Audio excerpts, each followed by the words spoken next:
ಸಹಜ ಸಂದರ್ಶನಗಳಿಗಾಗಿ ಇರುವಂತಹ ವಿಶೇಷ ವಾಹಿನಿ.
ಸಮತಿ ವಿನತಿ ನೋಡಿಗ ಜರ ಕುದುರೆ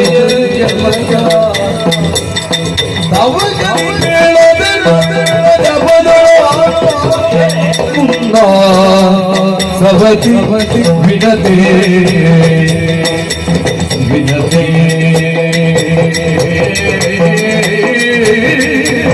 ವಿನತೆ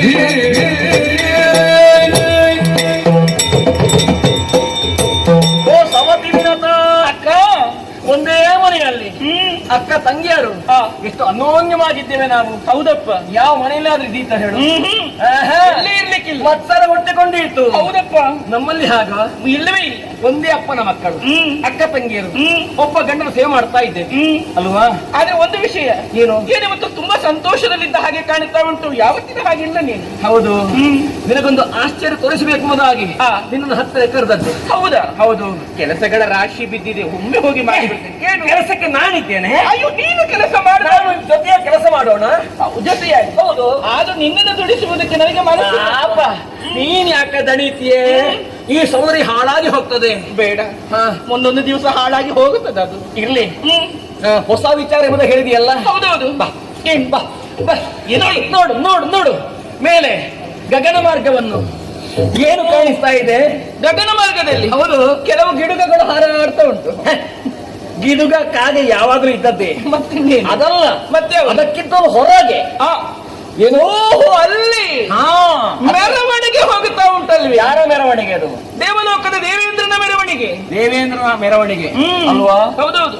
ಐರಾವತವನ್ನು ಏರಿ ವಜ್ರಾಯುಧ ಕುಣಿಸುತ್ತ ಆ ಐರಾವತವನ್ನು ಏರಿಕೊಂಡು ಹೋಗ್ತಾ ಇದ್ರು ದೇವೇಂದ್ರ. ಹಿಂದಿನಿಂದ ಉಚ್ಚೈಶ್ರವ, ಹಾಗೆ ರಂಭಾನಿ ನಾರಿಯರು, ತಾಳ ತಂಬೂರಿ, ಏನೆಲ್ಲ ಬೇಕು. ಹೌದು, ಅವನ ವೈಭವ ಅಲ್ವಾ? ನೋಡು ನೋಡು, ಸರಿಯಾಗಿ ಸರಿ ನೋಡು. ಏನು? ಕುದುರೆ, ಆನೆಯಿಂದ ಹಿಂದೆ ಕುದುರೆ. ಕುದುರೆ ಕುದುರೆ ಹೋಯ್ತು. ಕುದುರೆ ಹೋಯ್ತಾ? ಎಲ್ಲಿಗೆ ಹೋಗೋದು? ಹಾಗಲ್ಲ, ಮತ್ತೆ ಮುಗಿಲ ಮರೆಯಲ್ಲಿ ಮರೆಯಾಯಿತು. ಒಂದು ಹಾಗೆ ಕುದುರೆಯನ್ನು ಸರಿಯಾಗಿ ನೋಡಿದ್ಯಲ್ವಾ? ನೋಡಿದೆ ಅಲ್ವಾ? ನೋಡಿದೆ. ಅದರ ಗಮನ, ಅದರ ಅಂದ ಚಂದ ನಿನಗೆ ಹೇಳಬಹುದಲ್ಲ? ಹೇಳಬಹುದಪ್ಪ. ಹೇಳುವೆ ಎಂದಾದ್ರೆ ನಿನ್ನೊಂದು ಪ್ರಶ್ನೆ ಕೇಳ್ತೇನೆ. ಯಾವುದು? ಆ ಕುದುರೆಯ ಬಾಲ ಕಂಡಿದ್ಯಲ್ಲ, ಬಾಲದ ಬಣ್ಣ ಬಿಳಿಯೋ ಕಪ್ಪು ಹೇಳು? ಅಯ್ಯೋ, ದೇವಹಯದ ಬಣ್ಣವ? ದೇವಹಯದ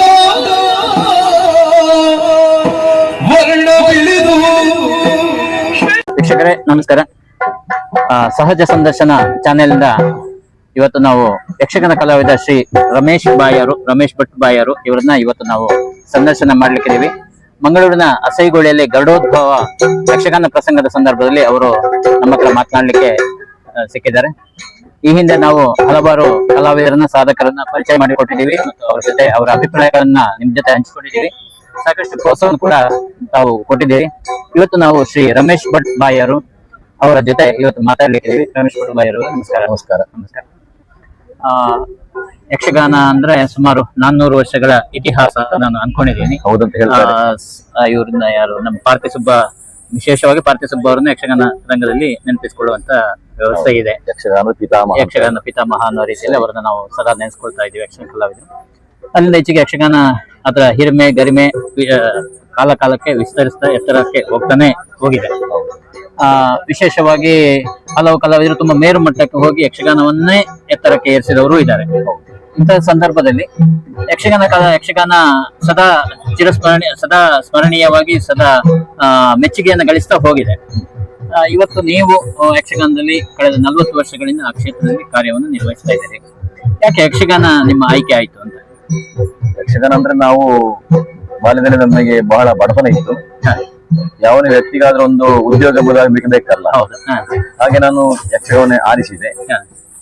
ಮತ್ತೆ ಧರ್ಮಸ್ಥಳ ಲಲಿತಾ ಕಲಾ ಕೇಂದ್ರಕ್ಕೆ ಹೋಗಿ ಯಕ್ಷಗಾನ ಪಾಠವನ್ನು ಅಭ್ಯಾಸ ಮಾಡಿದೆ. ಅಲ್ಲಿ ಗುರುಗಳಾಗಿ ನಮಗೆ ಹಿರಿಯರಾದಂತಹ ಸೂರ್ಯ ಕುಮಾರಿ ಗೋವಿಂದ ಭಟ್ರು, ಹಾಗೆ ಕರ್ಗಲ್ ವಿಶ್ವೇಶ್ವರ ಭಟ್ರು ನಮಗೆ ಮಾರ್ಗದರ್ಶನ ಕೊಟ್ಟಿದ್ದಾರೆ.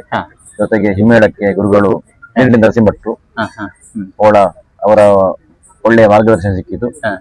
ಹಾಗೆ ಮತ್ತೆ ನಾಟ್ಯ ಅಭ್ಯಾಸ ಮಾಡಿ ಆ ವರ್ಷವೇ ನಾನು 84ನೇ ಇಸವಿ ಕಾಣ್ತದೆ ಕೆ.ಎಚ್. ದಾಸಪ್ರೈಗಳ ನೇತೃತ್ವದಲ್ಲಿ ಕಣಿಪ ಶ್ರೀ ಗೋಪಾಲಕೃಷ್ಣ ಪ್ರಸಾರಿತ ಯಕ್ಷಗಾನ ಮಂಡಳಿ ಅಂತ ಹೇಳಿ ಹೊರಟಿತ್ತು. ಅದಕ್ಕೆ ನಾನು ಕುಂಬಳೆಯಿಂದ ಹಾಗೆ ಅದರಲ್ಲಿ ಮುಖ್ಯ ಸ್ತ್ರೀ ವಿಷಯ ಪಾತ್ರ ಅಂದ್ರೆ ಕಾಮಿನಿ ಕರೆತಾರೆ ಪೂರ್ವರಂಗ ಕುಣಿಯೋದಕ್ಕೆ ನಾನು ಸೇರಿಕೊಂಡಿದ್ದೆ. ಆರಂಭದಲ್ಲಿ ಸ್ತ್ರೀ ವೇಷಕ್ಕೆ ಹೆಚ್ಚು ಅಲ್ಲಿ ನನಗೆ ಪ್ರಧಾನ ಸ್ತ್ರೀ ಪಾತ್ರದಲ್ಲಿ ತೊಡಿಕಾನ ವಿಶ್ವನಾಥ ಗೌಡ್ರು ಅವರು ನನಗೆ ಸ್ವಲ್ಪ ಮಾರ್ಗದರ್ಶನ ಕೊಟ್ಟಿದ್ದಾರೆ. ಹಾಗೆ ಅವರಲ್ಲಿ ಆಗುತ್ತಾ ಇದ್ದದ್ದು ತುಳು ಪ್ರಸಂಗ ಆಗುತ್ತಾ ಇತ್ತು. 1 ವರ್ಷ ತಿರುಗಾಟ ಮಾಡಿದೆ. ಆ ವರ್ಷದಲ್ಲಿ ನನ್ನ ತೀರ್ಥರೂಪರು ತೀರಿ ಹೋದ್ರು. ಮತ್ತೆ ಕುಟುಂಬ ನಿರ್ವಹಣೆಯ ಹೊರೆಗೆ ನನಗೆ ಹಾಗೂ ನನ್ನ ಅಣ್ಣನಿಗೆ ಹೆಚ್ಚು ಜವಾಬ್ದಾರಿ ಸಿಕ್ಕಿತ್ತು. ಕಲೆ ಅನಿವಾರ್ಯ ಆಯ್ತು. ಹೌದೌದು, ಕಲೆ ಅನಿವಾರ್ಯವಾಯಿತು. ಅಣ್ಣನು ಹಾಗೆ ಧರ್ಮಸ್ಥಳ ಮೇಳದಲ್ಲಿ ಅಡುಗೆ ವೃತ್ತಿಯಲ್ಲಿ ತೊಡಗಿಸಿಕೊಂಡಿದ್ದ. ನಾನು ಮೇಳದಲ್ಲಿ ವೇಷಧಾರಿಯಾಗಿ ತೊಡಗಿಸಿಕೊಂಡಿದ್ದೆ. ಸಣ್ಣ ತಮ್ಮ ಅಂತೂ ಆ ವರ್ಷ ತಿರುಗಾಟ ಆಯ್ತು. ಮತ್ತೆ ನನಗೆ ಹೆಚ್ಚಾಗಿ ರೂಪಸಂಗವಾದ ಕಾರಣ ಇನ್ನು ಇದರಲ್ಲಿ ನಾನು ವೇಷ ಮಾಡಿದ್ರೆ ನನಗೆ ಇನ್ನು ಯಕ್ಷಗಾನದಲ್ಲಿ ಭವಿಷ್ಯ ಇಲ್ಲ ಅಂತ ಆಯ್ತು. ಹಾಗೇನು ಮಾಡು ಅಂತ ಹೇಳಿ ಕೇಳುವಾಗ ಮತ್ತೆ ನನ್ನ ಚಿಕ್ಕಪ್ಪ ಗೋವಿಂದ ಭಟ್ರು ಅಂತ ಹೇಳಿ ಮಳೆಗಾಲ ನಾನು ಮತ್ತೆ ಚಿಕ್ಕಪ್ಪನೊಟ್ಟಿಗೆಲ್ಲ ಅಡುಗೆಲ್ಲ ವೃತ್ತಿಗೆ ಹೋಗ್ತಾ ಇದ್ದೆ. ಹೌದು. ಹಾಗೆ ಚಿಕ್ಕಪ್ಪನೊಟ್ಟಿಗೆ ಕುರಿಯಕ್ಕೆ ಹೋಗಿರುವಾಗ ಕುರಿಯ ಗಣಪತಿ ಶಾಸ್ತ್ರಿಗಳು ಅವರಲ್ಲಿ ಮಾತಾಡಿದ್ರು, ಹುಡುಗ ಬರುವ ವರ್ಷ ಕಟೀಲು ಮೇಳಕ್ಕೆ ಕರ್ಕೊಂಡು ಹೋಗ್ಬೇಕು, ಅವನನ್ನು ಆಸಕ್ತಿ ಇದೆ, ಹೌದು ಚೆನ್ನಾಗಿ ಮಾಡ್ತಾ ಇದ್ದಾನೆ, ಒಬ್ಬ ವೇಷಧಾರಿ ಆಗಬೇಕು ಅಂತ ಹೇಳಿ. ಹಾಗೆ ಅವರ ಹೇಳಿಕೆ ಪ್ರಕಾರವೇ ಕಟೀಲು ಮೇಳಕ್ಕೆ ನನ್ನನ್ನು ಅದೇ ವರ್ಷ ಸೇರ್ಪಡೆ ಆಯಿತು. ನನಗೆ ತಲುಪವಾಗ ತಿರುಗಾಟ ಮಾಡುವಂತ ಅವಕಾಶ ಸಿಕ್ಕಿತು. ಹಾಗೆ ಕಟೀಲು ಮೇಳದಲ್ಲಿ ಸಣ್ಣ ಪುಟ್ಟ ಪಾತ್ರಗಳು ಸಿಗುತ್ತಾ ಇತ್ತು. ಅಲ್ಲಿ ಸೇರಿದ ಕೂಡ ನನಗೆ ಸಿಕ್ಕಿದ್ದು ಪೂರ್ವರಂಗದ ಪೀಠಿಕಾ ಸ್ತ್ರೀ ವೇಷ ಅಂತ ಹೇಳಿ. ಪೂರ್ವರಂಗ ವೇಷ ವಿಶೇಷವಾಗಿ ಪೂರ್ವರಂಗ ಅಂದ್ರೆ ಹೌದು, ಯಕ್ಷಗಾನದ ಪೂರ್ವರಂಗ. ಹೇಗೆ ಅದು ಏನು ಪೂರ್ವರಂಗ? ಕೋಡಂಗಿ, ಪಟ್ಟು ವೇಷ, ಮತ್ತೆ ಮುಖ್ಯ ಸ್ತ್ರೀ ವೇಷ, ಪೀಠಿಕಾ ಸ್ತ್ರೀ ವೇಷ ಅಂತ ಹೇಳಿ ಪೂರ್ವರಂಗ. ಹಾಗೆ ಈಗಿನ ಹಾಗಲ್ಲ, ಇಡೀ ರಾತ್ರಿ 8ವರೆಗೆ ಚೌಕಿ ಪೂಜೆ ಆರಂಭ ಆದ್ರೆ 10ವರೆವರೆಗೆ ಪೂರ್ವರಂಗ, ಆಮೇಲೆ ಪ್ರಸಂಗ ಆರಂಭ. ಬೆಳಿಗ್ಗೆ 6 ಗಂಟೆ 6ವರೆಗೆ ಪ್ರಸಂಗ, ಮಂಗಳಾಚರಣೆ ಹೀಗೆ ಆಗ್ತಾ ಇತ್ತು. ಒಳ್ಳೆ ಅವಕಾಶ ಸಿಗ್ತಾ ಇತ್ತು. ಪೂರ್ವರಂಗಕ್ಕೂ ಒಂದು ಸಮಯ ಅಂತ ಇತ್ತು. ಎಷ್ಟು ಸಮಯ ಅಂತ ನಿಮ್ಗೆ ಅವಕಾಶ? ಅಭ್ಯಾಸ ಮಾಡುವಂತಹ ವೇಷಧಾರಿಗಳಿಗೆ ಪೂರ್ವರಂಗ ಪ್ರಧಾನ. ಅದರಲ್ಲಿ ಕುಳಿದಾಗ ಮುಖ್ಯ ಸ್ತ್ರೀ ಸಿಕ್ಕಿದ್ರೆ ಸ್ತ್ರೀ ವೇಷದ ಲಾಲಿತ್ಯ ಸಿಗ್ತದೆ, ಶೃಂಗಾರಗಳು ಸಿಗ್ತದೆ. ಮತ್ತೆ ಪೀಠಿಗೆ ಸ್ತ್ರೀ ವೇಷ ಸಿಕ್ಕಿದ್ರೆ ಒಳ್ಳೆ ಹಾಡುವುದಕ್ಕೆ ಅಭ್ಯಾಸ ಆಗ್ತದೆ. ಪದ್ಯಕ್ಕೆ ಹೋಗುವಂತ ಪ್ರತಿ ಪದ್ಯ ಇದು ದೊಡ್ಡ ಎಲ್ಲ ತಾಳಗಳು, ಧ್ರುವತಾಳ, ಮಟ್ಟತಾಳ, ರೂಪಕ, ಅಷ್ಟತಾಳ, ಏಕತಾಳ ಇದೆಲ್ಲವೂ ಕೂಡ ಅದರಲ್ಲಿ ಬರ್ತದೆ. ಹೌದು, ಅಭ್ಯಾಸ ಆಗ್ತದೆ. ಹಾಗೆ ಮತ್ತೆ ಪ್ರಸಂಗದಲ್ಲಿ ನನಗೆ ಸಣ್ಣ ಪುಟ್ಟ ಪಾತ್ರಗಳು ಕೊಡ್ತಾ ಇದ್ರು. ಮತ್ತೆ ನನ್ನ ಯಕ್ಷಗಾನ ಬೆಳವಣಿಗೆಯನ್ನು ಕಂಡು ಬಲಿಪವಾಗದ್ರು ಪ್ರಸಂಗದಲ್ಲಿ ಒಳ್ಳೊಳ್ಳೆ ಪಾತ್ರಗಳು ಕೊಡ್ತಾ ಇದ್ರು. ಹಾಗೆ ನಾನೊಬ್ಬ ಕಲಾವಿದನಾಗುವುದಕ್ಕೆ ಒಳ್ಳೆ ಸಹಕಾರ ಆಯ್ತು ನನಗೆ ಕಟೀಲು ಮೇಳ. ನಿಮ್ಮನ್ನ ವಿಶೇಷವಾಗಿ ದೇವಿ ಅಂತ ಒಂದು ಅಂದ್ರೆ ನೀವು ದೇವಿ ಪಾತ್ರವನ್ನು ಪ್ರಧಾನವಾಗಿ ಇತ್ತೀಚೆಗೆ ಮಾಡ್ತಾ ಇದ್ದಾರೆ. ದೇವಿ ರಮೇಶ್ ಭಟ್ರು ಅಂದ್ರೆ ರಮೇಶ್ ಭಟ್ ಬಾಯರು ದೇವಿ ಅನ್ನೋ ಒಂದು ರೀತಿಯಲ್ಲಿ ಕಲ್ಪನೆ ಇದೆ. ಒಂದು ತಕ್ಷಣ ಮೊದಲ ಮನಸ್ಸಿಗೆ ಹೋಗುವಂತದ್ದು ಆ ಪಾತ್ರ. ಯಾಕೆ ಅದು ಅಷ್ಟು ನಿಮಗೆ ಅದರ ಒಳಗೆ ಹೋಗ್ಲಿಕ್ಕೆ ಅನುಕೂಲ ಆಯ್ತು? ಸಾಮಾನ್ಯ ಕಠಿಣ ಮೇಳದಲ್ಲಿ 7-8 ವರ್ಷ ತಿರುಗಾಟ ಆಗುವಾಗ ಅಲ್ಲಿ 4ನೇ ಮೇಳ ಆರಂಭ ಆಯಿತು. ಅಲ್ಲಿ ಒಬ್ಬ ಸ್ತ್ರೀವೇಷಕ್ಕೆ ಯಾರಾದ್ರೂ ಜನ ಬೇಕಲ್ಲ ಇದೇ ಮಾಡ್ಲಿಕ್ಕೆ. ಹಾಗೆ ಬಲಿಭಾಗತರು ಮತ್ತೆ ದಿವಂಗತ ಕಲ್ಲಾಡಿ ವಿಠಲ ಶೆಟ್ರು ಮತ್ತೆ ನಮ್ಮ ಮೇಳದ ಮ್ಯಾನೇಜರ್ರು ಶಂಕರನಾರಾಮಯ್ಯರು ಅಂತ ಹೇಳಿ ಮತ್ತೆ ಅಜಕ್ಕ ರಾಜಶೆಟ್ರು ಇವರೆಲ್ಲ ಸೇರಿ ಅವರೊಳಗೆ ಮೀಟಿಂಗ್ ಮಾಡಿ ಸೇವ್ ಮಾಡ್ಲಿಕ್ಕೆ ಯಾರು ಅರ್ಹರು ಅಂತ ಹೇಳಿ ಅವರ ಮೀಟಿಂಗ್ ಮಾಡಿದ್ರು. ಮತ್ತೆ ನನ್ನ ಹೆಸರನ್ನು ಅಲ್ಲಿ ಆಯ್ಕೆ ಮಾಡಲಾಗಿದೆ ಅವರೊಳಗೆ. ಏನೋ ಸ್ವಲ್ಪ ಮತ್ತೆ ನನಗೆ ಗೊತ್ತೇ ಇಲ್ಲ. ಹಾಗೆ ಮತ್ತೆ ನನ್ನನ್ನು ದೇವ್ ಮಾಡ್ಬೇಕು ಅಂತ ನನ್ನನ್ನು ಆಯ್ಕೆ ಮಾಡಿದ್ರು. ಎಷ್ಟು ವರ್ಷದಿಂದ ಇದು ಸಾಮಾನ್ಯ ಈಗ 45 ವರ್ಷ ತಿರುಗಾಟ. ಹೌದು, 32 ವರ್ಷ ಹಿಂದೆ ಇರಬಹುದು, 32 ವರ್ಷ ಹಿಂದೆ ಇರಬಹುದು. ಮತ್ತೆ ನಿರಂತರ ನಾನು ಕಠಿಣ ಒಳಗೆ ಸ್ತ್ರೀವೇಷಕ್ಕೆ ಇದ್ದೆ. ಎಲ್ಲ ಪಾತ್ರಗಳು ಪ್ರಧಾನವಾಗಿ ದೇವಿ ಪಾತ್ರ.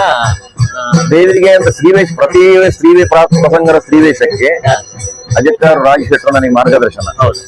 ಅವರ ವೇಷ ಅಂದ್ರೆ ದೇವಿಯಲ್ಲಿ ಒಳ್ಳೆ ಮೆರೀತಾ ಇತ್ತು.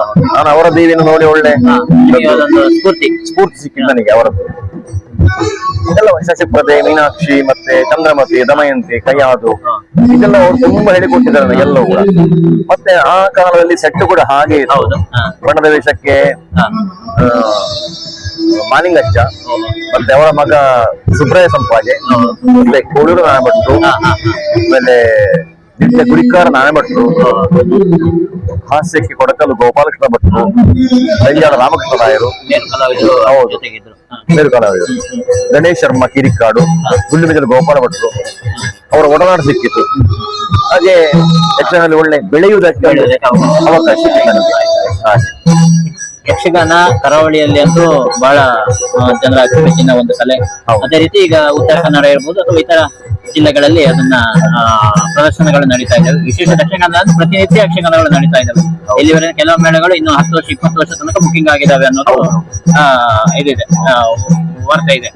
ಹಾಗಾಗಿ ಯಕ್ಷಗಾನಕ್ಕೆ ಸಾಕಷ್ಟು ಅವಕಾಶಗಳಿದೆ. ಅದ್ರ ಜೊತೆಗೇನೆ ಕಾಲ ಹೋದಾಗೆ ಯಕ್ಷಗಾನದಲ್ಲಿ ಒಂದಿಷ್ಟು ಬದಲಾವಣೆಗಳು ಮತ್ತು ಅದು ಬೇಡದಿರೋ ಬದಲಾವಣೆಗಳು ಕೆಲವು ಸಲ ಕಂಡು ಬರ್ತವೆ ಅಂತ ಇದೆ. ಅಂದ್ರೆ ಅದು ಈಗ ಪೌರಾಣಿಕ ಮತ್ತು ಚಾರಿತ್ರಿಕ ವಿಚಾರಗಳು ಬಿಟ್ಟು ಇವತ್ತಿನ ಪ್ರಸ್ತುತ ವಿಚಾರ, ಆಧುನಿಕ ತಂತ್ರಜ್ಞಾನದ ವಿಚಾರಗಳಿರ್ಬೋದು ಅಥವಾ ಒಂದು ಹಾಸ್ಯ ಸಂದರ್ಭಗಳಲ್ಲಿರ್ಬೋದು ಅಥವಾ ಇನ್ಯಾವುದೋ ವಿಚಾರ ಕಲೆಯಲ್ಲಿ ಇರ್ಬೋದು, ಒಂದು ಅಷ್ಟೊಂದು ಸಹನೀಯವಲ್ಲದ ಮಾತುಗಳು ಇರ್ಬೋದು, ವೇಷಗಳಿರ್ಬೋದು ಬರ್ತವೆ ಅಂತ. ಬದಲಾವಣೆ ಆಗಬೇಕಾದ್ದು ಸಹಜ. ಹೌದು. ಆದ್ರೆ ಯಕ್ಷಗಾನದ ಮೂಲ ಸತ್ವಕ್ಕೆ ಯಾರು ಕೂಡ ಹೊರತರಬಾರದು. ಹೌದು, ಪರಂಪರೆ ಅಂತ ಹೇಳ್ತೇವೆ ನಾವು. ಹಳಬ್ಬರು ನಡೆಸಿಕೊಂಡು ಬಂದದ್ದನ್ನು ಮುಂದಿನ ಪೀಳಿಗೆಗೆ, ಮುಂದಿನ ತಲೆಮಾರಿಗೆ ರಾಜ್ಯದ ಹೊಣೆಗಾರಿಕೆ ನಮಗೆ ಉಂಟಲ್ಲ. ಯಥಾವತ್ತು ಇರ್ಬೋದು ಅಥವಾ ಒಂದಿಷ್ಟು ಇನ್ನು ಹೆಚ್ಚಿನ ಘನತೆ ತಂದುಕೊಡೋ ರೀತಿಯಲ್ಲಿ ಒಂದು ಪ್ರಸಂಗ ಹೀಗೆ ಅಂತ ನಿರ್ಣಯ ಇರ್ತದೆ. ಹೌದು. ಒಂದು ಕಿರಾತಾರ್ಜನ ಇರ್ಬೋದು, ಕರ್ಣಾರ್ಜನ ಇರ್ಬೋದು, ಕೃಷ್ಣಾರ್ಜುನ ಇತ್ಯಾದಿ ಪ್ರಸಂಗಗಳಿಗೆ ಇದೇ ರೀತಿ ಮಾತು ಬರಬಹುದು, ಇದೇ ರೀತಿಯ ಕೆಲಸ ಉಂಟು. ನಡೆಗಳು ಅದನ್ನೇ ಬದಲಾವಣೆ ಮಾಡುವ ಹಾಗಿಲ್ಲ. ಅದು ಮುಂದಿನವರಿಗೆ ಗೊತ್ತಾಗಬೇಕು, ನಾವು ಉಳಿಸಿಕೊಳ್ಬೇಕು. ಇದು ನನ್ನ ಅಭಿಪ್ರಾಯ. ಈಗ ಇದು ಯಕ್ಷಗಾನದಲ್ಲಿ ಗಂಡು ಮೆಟ್ಟಿನ ಕಲೆ ಅಂತ ಮೊದಲು ಪ್ರಚಾರದಲ್ಲಿ ಇರುತ್ತೆ. ಯಕ್ಷಗಾನ ಅಂತ ಹೆಣ್ಮಕ್ಳು ಕಡಿಮೆ ಇದ್ದಿದ್ದು ಯಕ್ಷಗಾನದ ಪ್ರವೇಶಕ್ಕೆ, ಯಾಕಂದ್ರೆ ಊರು ಸುತ್ತಬೇಕು, ಬೇರೆ ಬೇರೆ ಕಾರಣಗಳಿಗಿರ್ಬೋದು. ಈಗ ಹೆಣ್ಮಕ್ಳು ಕೂಡ ಬರ್ತಿದ್ದಾರೆ, ಭಾಗವತರಾಗಿ ಬರ್ತಿದ್ದಾರೆ, ವೇಷಧಾರಿಗಳಿಗೆ ಬರ್ತಿದ್ದಾರೆ. ಈ ಬೆಳವಣಿಗೆ ಏನಂತಂದ್ರೆ ಹೆಣ್ಣು ಮಕ್ಕಳು ಆಗಿರ್ಬಹುದು ಮತ್ತೆ ಯುವ ಪೀಳಿಗೆ ಇರಬಹುದು, ಭಾಗವತರು ಇರ್ಬೋದು, ಎಲ್ಲರೂ ಕೂಡ ಬರ್ತಾರೆ. ಹೌದು. ಆದ್ರೆ ಯಕ್ಷಗಾನ ಎಷ್ಟು ಕಷ್ಟ ಉಂಟು ಅಂತ ಗೊತ್ತಾಗಬೇಕಿದ್ರೆ ಅವ ಇಡೀ ರಾತ್ರಿ ತಿರುಗಾಟ ಮಾಡಬೇಕು. ಬೇಡ, ಈಗ ಒಂದು ಕಾಲಕ್ಕೆ ಯಕ್ಷಗಾನಕ್ಕೆ ಹೋಯ್ತಾನೆ, ಅವ ಬಂದು ವೇಷ ಮಾಡ್ಬೇಕವ, ವೇಷ ಮಾಡ್ಬೇಕು. ಎಷ್ಟು ಕಷ್ಟ ಉಂಟು ಅಂತ ಹೇಳಿ ನೋಡಿ. ಬಿಸಿಲಿಗೆ 5:30 ಗಂಟೆ ವೇಷ ಕೂತ್ಕೊಳ್ಬೇಕು, ಒಟ್ಟಿಗೆ ಸರಿಯಾಗಿ ಮುಟ್ಟಬೇಕು ನಾವು. ಒಂದು ವಿಮಾನ ಹೋಗುದು ನಾನು ಮೊದಲೇ ಹೇಳಿದ್ದೆ ನಾನು. ಹೌದು. ವಿಮಾನ ಹೋಗುದು ಹೆಚ್ಚು ಕಡಿಮೆ ಆಗಬಹುದು, ಆದ್ರೆ ಮೇಳದ ಪ್ರಸಂಗ ಆರಂಭ ಆಗೋದು ಮುಕ್ತಾಯ ಆಗುದು ಅಂತಲ್ಲ, ಅದು ವ್ಯತ್ಯಾಸ ಇಲ್ಲ. 6:00ವರೆಗೆ ಚೌಕಿ ಪೂಜೆ, 7 ಗಂಟೆ ಪ್ರಸಂಗ ಆರಂಭ. ಅದಕ್ಕೆ ಆ ಹೊತ್ತಿಗೆ ಮೊದಲಾಗಿ ನಮ್ಮ ಮುಂಚಿತ ಒಂದು ವೇಷ ತಯಾರಾಗಿರ್ಬೇಕಲ್ಲ ಇಲ್ಲಿ. ಅದೇ ನಮ್ಮ ಆರೋಗ್ಯ ಸಮಸ್ಯೆ ಯಾವ ಸಮಸ್ಯೆನೂ ಯಾರು ಪ್ರಶ್ನೆ ಮಾಡುದಿಲ್ಲ, ಯಾರು ಪ್ರಶ್ನೆ ಮಾಡುವುದಿಲ್ಲ. ಸಿದ್ಧರಾಗಬೇಕು. ಇದಾಗಬೇಕು. ಮತ್ತೆ ಮೇಳ ಅಂತ ಹೇಳಿದ್ರೆ ಅದಕ್ಕೊಂದು ಶಿಸ್ತು ಅಂತ ಇರುತ್ತದೆ. ಬರುದು ಹೋಗುದಲ್ಲ, ಅಷ್ಟು ಸರಿಯಾದ ಸಮಯಕ್ಕೆ ನಾವು ಚೌಕಿ ಒಳಗಿರ್ಬೇಕು. ನಾವು ಹೊತ್ತಿಗೆ ವೇಷಕ್ಕೆ ಹೋಗ್ಬೇಕು, ರಜೆ ಮಾಡುವ ಹಾಗಿಲ್ಲ, ರಜೆ ಕೊಡುದಿಲ್ಲ ಅಂತ ಹೇಳಿಲ್ಲ. ನಮ್ಮ ಅನಿವಾರ್ಯ ಕಾರಣಕ್ಕೆ ರಜೆ ಕೊಡ್ತಾರೆ, ಮೇಳ ಅಡ್ಜಸ್ಟ್ಮೆಂಟ್ ಮಾಡ್ತಾರೆ ನಾವು. ಗೊತ್ತಾಯ್ತಾ? ಅಲ್ಲ, ಮಹಿಳಾ ಕಲಾವಿದರು ಈಗ ಪ್ರವೇಶ ಮಾಡ್ತಾ ಇದ್ದಾರೆ, ಅದರ ಬಗ್ಗೆ ಒಳ್ಳೆಯ ಒಂದು ಬೆಳವಣಿಗೆ ಅಂತ. ಒಳ್ಳೆ ಬೆಳವಣಿಗೆ. ಅಂದ್ರೆ ಯಕ್ಷಗಾನಕ್ಕೆ ಇನ್ನಷ್ಟು ಹೆಚ್ಚಿನ ಪ್ರೋತ್ಸಾಹ. ಯಕ್ಷಗಾನ ಕೇವಲ ಗಂಡು ಮಕ್ಕಳಿಗೆ ಮಾತ್ರ ಅಲ್ಲ, ಹೆಣ್ಣು ಮಕ್ಕಳು ಕೂಡ ಸಮರ್ಥನೆಯನ್ನು ತೋರಿಸುವುದಕ್ಕೆ ಇದು ವೇದಿಕೆ ಅಲ್ವಾ? ವೇದಿಕೆ ಚಂದ ಮಾಡೋರಿದ್ದಾರೆ, ಬೇಕಾದ ಬಂದಿದ್ದಾರೆ, ಉತ್ತಮವಾಗಿ ನಿರ್ವಹಣೆ ಮಾಡ್ತಾ ಇದ್ದಾರೆ. ಕಲೆ ಅನ್ನೋದು ಒಂದು ಒಬ್ಬ ಕಲಾವಿದನಿಗೆ ಏನಾಗುತ್ತೆ, ರಂಗಸ್ಥಳ ಒಂದು ರಾಜ ಆಗ್ಬೋದು ಅಥವಾ ಋಷಿ ಬ್ರಹ್ಮರ್ಷಿನೂ ಆಗ್ಬೋದು, ಏನೋ ಆಗ್ಬೋದು ರಂಗಸ್ಥಳದಲ್ಲಿ. ಹೌದು. ಹೊರಗಡೆ ಬಂದಾಗ ಅವನ ಕುಟುಂಬ, ಅವನ ಆರ್ಥಿಕ ವ್ಯವಸ್ಥೆ, ಅವನ ಏನೋ ಒಂದು ಕಮಿಟ್ಮೆಂಟ್ ಅಂತೀವಿ ನಮ್ಮ ಇದರಲ್ಲಿ ಈಗಿನ ಭಾಷೆಯಲ್ಲಿ. ಇದನ್ನೇ ನಿಭಾಯಿಸಕ್ಕೆ ಇವತ್ತಿನ ಪೀಳಿಗೆ ಅಕಸ್ಮಾತ್ ಕಲಾವಿದ ಯಕ್ಷಗಾನ ಯಕ್ಷಗಾನ ಕ್ಷೇತ್ರಕ್ಕೆ ಬಂದ್ರೆ ಅದನ್ನ ನಿಭಾಯಿಸಲಿಕ್ಕೆ ಸಾಧ್ಯ ಇದೆಯಾ? ಯಕ್ಷಗಾನ ಅಂದ್ರೆ ಹಾಗೆ ಅಲ್ವಾ, ಅದಕ್ಕೆ ಇರುವಂತಹ ಒಂದು ಯಕ್ಷಗಾನಕ್ಕೆ ಇರುವಂತಹ ಶ್ರೇಷ್ಠತೆ ಉಂಟಲ್ಲ, ಯಾವುದಕ್ಕೂ ಇಲ್ಲ. ಕಲಾವಿದ ರಂಗದಲ್ಲಿ ಎಲ್ಲವನ್ನೂ ಮರೆತಿರುತ್ತಾನೆ. ಹೌದು. ಗೊತ್ತಾಯ್ತಾ? ಯಾವ ಸಂಸಾರ ಆಗಲಿ, ಹೆಂಡತಿ ಮಕ್ಕಳು ಯಾವ್ದು ಬೇಡವನು, ಯಕ್ಷಗಾನ ಒಂದೇ ಪಾತ್ರವೇ ಮುಖ್ಯ. ನಿಜವಾಗಿ ಯಕ್ಷಗಾನನಿಗೆ ಯಕ್ಷಗಾನ ಕಲಾವಿದನಿಗೆ ಸನ್ಮಾನ ಮಾಡ್ಬೇಕಾದ್ದಲ್ಲ, ನಮ್ಮ ಮನೆಯಲ್ಲಿರುವಂತ ನಮ್ಮ ಹೆಂಡತಿಗೆ ಉಂಟಲ್ಲ ಅವಳಿಗೆ ಸನ್ಮಾನ ಮಾಡಬೇಕು. ಯಾಕಂದ್ರೆ ಗಂಡನನ್ನು ಬಿಟ್ಟು 6 ತಿಂಗಳು ಒಂಟಿಯಾಗಿರ್ತಾಳಲ್ಲ, ಹೇಗಿರ್ಬೋದು ನೋಡ. ಈಗಿನ ಮಕ್ಕಳು ಇಲ್ಲಿ ನೋಡುವ, ಈಗಿನ ಎಂತದ್ದು ದೊಡ್ಡ ದೊಡ್ಡ ಜಾಬಿನ ಇಲ್ಲಿ ನೋಡುವ, ಸಾಧ್ಯವೇ ಇಲ್ಲ. ಅಲ್ಲ, ಅದಕ್ಕಿಂತ ಹೆಚ್ಚಾಗಿ ಈಗ ಹೊಸ ಕಲಾವಿದರು ಈ ಕ್ಷೇತ್ರಕ್ಕೆ ಬಂದ್ರೆ ಅವರ ಜೀವನ ಮಟ್ಟ ಹೇಗೆ, ಅವರಿಗೆ ಅದನ್ನ ನಿರ್ವಹಣೆ ಮಾಡ್ಲಿಕ್ಕೆ ಸಾಧ್ಯ ಇದೆ, ಹೇಗಿದೆ ಇವತ್ತಿನ ಹೊಸ ಕಲಾವಿದರು? ನಿರಂತರವಾಗಿ ತಿರುಗಾಟ ಮಾಡುವಂತ ಕಲಾವಿದರು ಬರ್ತಾರೆ, ಆದ್ರೆ ಉಂಟಲ್ಲ ಇದರಲ್ಲಿ ಅಧ್ಯಯನದ ಕೊರತೆ ತುಂಬಾ ಉಂಟು. ಹೌದು. ಒಬ್ಬ ಸಣ್ಣ ಹುಡುಗನಲ್ಲಿ ಹೋಗಿ ಕೇಳಿದ್ರೆ ಉಂಟಲ್ಲ, ಅವನಿಗೆ ಪ್ರಶ್ನೆಗೆ ಉತ್ತರ ಹೇಳುವುದಕ್ಕೆ ಸಾಮರ್ಥ್ಯ ಇಲ್ಲ. ಯಾಕಂದ್ರೆ ಪುಸ್ತಕ ಓಡುದಿಲ್ಲ, ಬರ್ತಾರೆ, ಮುಖಕ್ಕೆ ಹಚ್ಚುತ್ತಾರೆ, ವೇಷ ಕುಡಿದು ಹೋಗ್ತಾರೆ. ಏನೋ ಯೂಟ್ಯೂಬ್ ಅಲ್ಲಿ ಸಿಗ್ತಲ್ಲ ಅದನ್ನ ನೋಡಿ ಅಲ್ಲಿ ಓದಿ ಹೇಳಿದಾಗ ಬಾಯ್ಪಾಠ ಹೇಳ್ತಾರೆ. ಅಲ್ಲಿ ಮರುಪ್ರಶ್ನೆ ಹಾಕಿದ್ರೆ ಅದಕ್ಕೆ ಉತ್ತರ ಹೇಳುವರು ಯಾರು ಇಲ್ಲ. ಉತ್ತಮ ಕಲಾವಿದನಿಗೆ ಭವಿಷ್ಯ ಇದೆಯಾ ಈ ಕ್ಷೇತ್ರದಲ್ಲಿ? ನಾನು ಹೇಳುದು ಆರ್ಥಿಕವಾಗಿ ಅವನು ತನ್ನ ಕುಟುಂಬವನ್ನು ನಿರ್ವಹಣೆ ಮಾಡುವಷ್ಟು ಒಂದು ಉತ್ತಮವಾಗಿ ನಾನು ಇನ್ನು ಮುಂದೆ ಯಕ್ಷಗಾನದಲ್ಲಿ ಮುನ್ನಡೆಸ್ತೇನೆ ಎಂಬಂತ ಒಂದು ಆಸಕ್ತಿಯಿಂದ ತನ್ನನ್ನು ತಾನು ತೊಡಗಿಸಿಕೊಂಡ್ರೆ ಅವನಿಗೆ ಖಂಡಿತವಾಗಿ ಭವಿಷ್ಯ ಉಂಟು. ಯಾಕಂದ್ರೆ ಈಗ ಒಳ್ಳೆ ಸಂಬಳ ಉಂಟು, ಮೊದಲಿನ ಹಾಗಲ್ಲ. ನೀವಾಗ ಆರಂಭದಲ್ಲಿ ಹೇಳಿದ್ರೆ, ಯಾಕಂದ್ರೆ ಆಗ ತುಂಬಾ ಬಡತನ ಇತ್ತು, ಇದಕ್ಕೆ ಬಂದೆ, ಕ್ಷೇತ್ರಕ್ಕೆ ಬಂದೆ, ಅದು ಸಾಕಾಗ್ತಿರ್ಲಿಲ್ಲ, ಅದ್ರ ಜೊತೆ ಅಡಿಗೆ ಕೆಲಸ ಪೂರಕವಾಗಿ ಮಾಡ್ಬೇಕಾಗಿತ್ತು. ಇವತ್ತಿನ ಟ್ರೆಂಡ್ ಆತರ ಇಲ್ಲ ಅಂತ.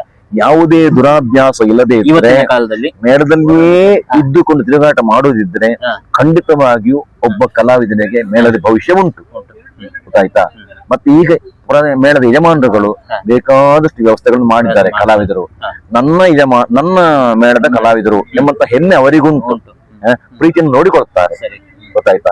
ಮೆಡಿಕಲ್ ಏಮ್ ಆಗಿರ್ಬೋದು, ವೈದ್ಯಕೀಯ ವೆಚ್ಚ ಇರಬಹುದು, ಇದೆಲ್ಲ ಭರಿಸುವಂತಹ ಒಂದು ವ್ಯವಸ್ಥೆ ಇದೆ. ಹೌದು. ಹಾಗಾಗಿ ಒಳ್ಳೆ ಅಭ್ಯಾಸ ಮಾಡೋದು ಮತ್ತೆ ಬೆಳಿತೀನಿ ಅನ್ನೋ ಹುಡುಗರಿಗೆ ನೀವು ಅವರ ಜೀವನ ನಿರ್ವಹಣೆಗೆ ಸಮಸ್ಯೆ ಆಗೋದಿಲ್ಲ. ಹೌದು. ಮತ್ತೆ ಒಳ್ಳೆ ಈಗ ಅರ್ಥಗಾರಿಕೆ ಆಗಿರ್ಬೋದು, ಮತ್ತೆ ನಾಟ್ಯಗಾರಿಕೆ ಎಲ್ಲ ಇದ್ರೆ ಉಂಟಲ್ಲ, ಹಗಲು ಕೂಡ ಅವರಿಗೆ ಕೆಲಸ ಸಿಗ್ತದೆ. ಹೌದು, ನಾಟ್ಯ ಇತ್ಯಾದಿ ಮಾಡ್ಲಿಕ್ಕೆ ಆಗ್ತದೆ. ಬೈರವ್ರೆ, ನಿಮ್ಮ ಹತ್ರ ಒಂದು 15 ನಿಮಿಷ ನಾವು ಯಕ್ಷಗಾನದ ಒಂದು ಸಂಕ್ಷಿಪ್ತವಾಗಿ ಮಾತಾಡ್ತೀವಿ. ನಿಮ್ಮ ಈ 40 ವರ್ಷದ ಇದರಲ್ಲಿ ಅವಧಿಯಲ್ಲಿ ನಿಮಗೆ ಸಹಕಾರ ಕೊಟ್ಟವರು ಯಾರನ್ನಾದ್ರೂ ನೆನೆಸ್ಕೊಳ್ಳೋದಿದ್ರೆ, ಒಂದು ಮಾತು ಹೇಳೋದಿದ್ರೆ, ಅವ್ರು ಧನ್ಯವಾದ ಹೇಳೋದಿದ್ರೆ ತಾವು ಹೇಳ್ಬೋದು, ನಮ್ಮ ಕುಟುಂಬದ ಸೇರಿಸಿ. ಸರಿ, ನಾನು ಸಾಮಾನ್ಯ 38 ವರ್ಷಗಳ ಕಾಲ ನಾನು ಕಠಿಣ ಮೇಳದಲ್ಲಿ ತಿರುಗಾಟ ಮಾಡಿದ್ದೆ. ಏನು ನನಗೆ ಮೇಳದಲ್ಲಿರುವಂತಹ ಸ್ವಲ್ಪ ಇದು ಎದೆನೋವು ಕಾಣಿಸಿಕೊಂಡಿತು. ಅದಕ್ಕೆ ಬೇಕಾದಂತಹ ಆಗ ಆಸ್ಪತ್ರೆ ಸೇರಿಸುವುದಕ್ಕೆ ನನ್ನನ್ನು ಸಹಕಾರ ಕೊಟ್ಟವರು ಕಲ್ಲಾಡಿ ದೇವಪ್ರಸಾದ್ ಶೆಟ್ರು, ಅವರನ್ನು ಮನಸ್ಸು ಸ್ಮರಿಸಿಕೊಳ್ತೇನೆ. ಹಾಗೆ ನಾನು ಮತ್ತೆ ಇನ್ನು ಮೇಳ ಬಿಡುವುದು ಅಂತ ನಿರ್ಣಯ ಮಾಡಿ 2 ವರ್ಷ ವಿಶ್ರಾಂತಿ ಸ್ಥಿತಿಯಲ್ಲಿ ಇದ್ದೆ. ಅನಿವಾರ್ಯವಾಗಿ ನನಗೆ ಪಟ್ಲ ಸತೀಶ್ ಶೆಟ್ಟರು ಬರಬೇಕು ಅಂತ ಹೇಳಿ ಕೇಳಿಕೊಂಡಾಗ ನಾನು ಈಗ ಮಾವಂಗಿ ಮೇಳ ಬಳಸಿಕೊಂಡಿದ್ದೇನೆ. ಸರಿ. ನನ್ನನ್ನು ಈಗ ಅವರು ಕುಡಿಸ್ತಾರೆ. ಅವರಿಗೂ ಕೂಡ ಧನ್ಯವಾದ ಹೇಳುವುದಕ್ಕೆ ನಾನು ಇಷ್ಟಪಡ್ತೇನೆ. ಓಕೆ. ನಮ್ಮ ಕುಟುಂಬಕ್ಕೆ ನನ್ನ ಶ್ರೀಮತಿ ಗೀತಾ, ಹಾಗೆ ಮಗ ಶ್ರೀರಾಮ, MBA ವಿದ್ಯಾಭ್ಯಾಸ ಮುಗಿಯಿತು. ಇನ್ನೊಂದು ಉದ್ಯೋಗ ಆಗಬೇಕು. ಉದ್ಯೋಗ ಕೊಟ್ಟನು ಭಗವಂತ ನಿರೀಕ್ಷೆ ನನಗೆ. ಕಲಾಮಾತೆಯ ಸೇವೆ ಮಾಡಿದ್ದೇನೆ. ಅವರ ಸಹಕಾರ ಯಾವತ್ತೂ ಇದೆ ಎಂಬ ವಿಶ್ವಾಸ ಉಂಟು ನನಗೆ. ಅವರಿಗೂ ಕೂಡ ನೀವು ಧನ್ಯವಾದ ಹೇಳ್ತೀನಿ. ಹೌದು. ರಮೇಶ್ ಭಟ್ ಬಾಯರವರೇ, ತಮ್ಮ ಈ ಯಕ್ಷಗಾನದಲ್ಲಿ ಇನ್ನೂ ಕ್ಷೇತ್ರದಲ್ಲಿ ಇನ್ನೂ ಎತ್ತರಕ್ಕೆ ನೀವು ಬೆಳೀರಿ ಅಂತ ಈ ಸಂದರ್ಭದಲ್ಲಿ ಹಾರೈಸ್ತಾ, ಈ ಅವಕಾಶ ಒಂದು ನೀವು ನಮ್ಮ ಜೊತೆ ಮಾತಾಡಕ್ಕೆ ಬಂದಿದ್ದೀರಿ ಇವತ್ತು. ನಿಮಗೂ ಕೂಡ ಧನ್ಯವಾದ ಹೇಳ್ತಾ, ನಮ್ಮೆಲ್ಲ ವೀಕ್ಷಕರಿಗೆ ಈ ಸಂದರ್ಭದಲ್ಲಿ ಧನ್ಯವಾದ ಹೇಳ್ತಾ ಎಲ್ಲರಿಗೂ ನಮಸ್ಕಾರ. ಚಾನೆಲ್ ನೋಡಿ ನಮ್ಮ ಕಲಾವಿದನ್ನು ಬೆಳೆಸಿ, ನಮ್ಮ ಸಂಸ್ಥೆಯನ್ನು ಬೆಳೆಸಿ. ಧನ್ಯವಾದಗಳು. ನಮಸ್ಕಾರ.